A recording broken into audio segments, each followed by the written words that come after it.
पत्रकार नगरमध्ये राहते मी, लोकमान्य चौकात राहिले, सतदूत समोर आहे. हां माझं अँगल काढले JCP वाल्याने, काढू दे, माझं काय ते म्हणणं नाही. पण मला सांगा, गटरीवरचं स्लॅब का काढायचं त्यांनी? कारण ही 10 फूट गटर आहे.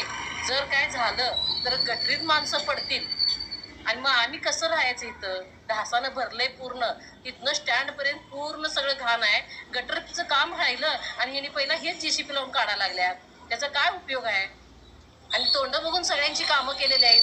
आजूबाजूला इथं चिक्कार जणांची राहिलेले आहेत आणि आमचंच का असं इथं गटरीवरचा स्लॅब काढला?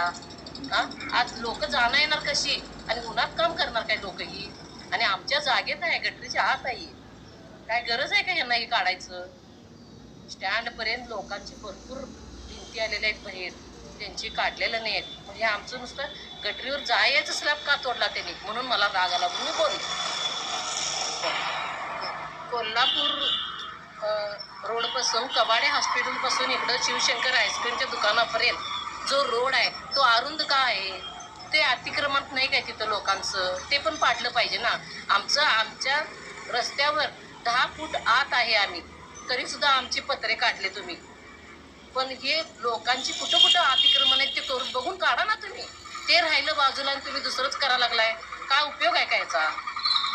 राजकीय लोकांचे जे काय काय आहेत म्हणजे अतिक्रमण, तुम्ही हे सगळं राजकारण कशासाठी करायला लागलाय हे काय आम्हाला काय माहित नाही. पण तोंड बघून ही कामं केलेले आहेत. राजकीय लोकांचं ठेवलाय काय तुम्ही? फक्त गरीब लोकांचं पाडलाय काय? असं जे मिळवून धंदा करून खात्यात त्यांचं लोकांचं तुम्ही असं करायला लागलाय. ST स्टँड पासून जे काय अतिक्रमणात आलेलं आहे, काय टेप लावून पाडा ना सगळ्यांचंच. माझं पाडलं मग मला काही दुःख नाही आहे, पण मला गटरीवरचं काढल्यामुळे मला राग आलेला आहे. टेप लावा आणि सगळ्यांचंच पाडा, तोंड बघून काढू नका. राजकीय लोकांचे का नाही त्यांचं ठेवताय, सामान्य लोकांचं काढता का तुम्ही? का पत्रकार नगर 10 फूट आत असलेलं शेड दिसले, अँगल दिसले, ते काढले तोडून. त्यांना गटर दिसत नाही का आयुक्तांना? तेवढी 10 फूट गटर आहे, पूर्ण माणूस बुडतो यात. आमची लहान मुलं बाळा आली ना गटरीत पडेल ही भीती वाटते आम्हाला. आणि गटरीवरचं सगळं पत्र अँगल काढल्यावर आमच्या माणसाने गटरीची कामं कशी करायची? आज गेली 20 वर्ष झाली या गटरीचं काम असंच ठेवलेलं आहे. आरोग्यासाठी किती धोकादायक आहे.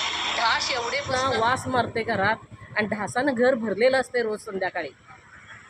आरोग्याचं राहिलं आणि हे पाडायला लागल्यात. आणि आमचं गटरीच्या आत आम्ही अंगल आहे, आमच्या हद्दीत असलेलं आम्हाला काढायला लावले.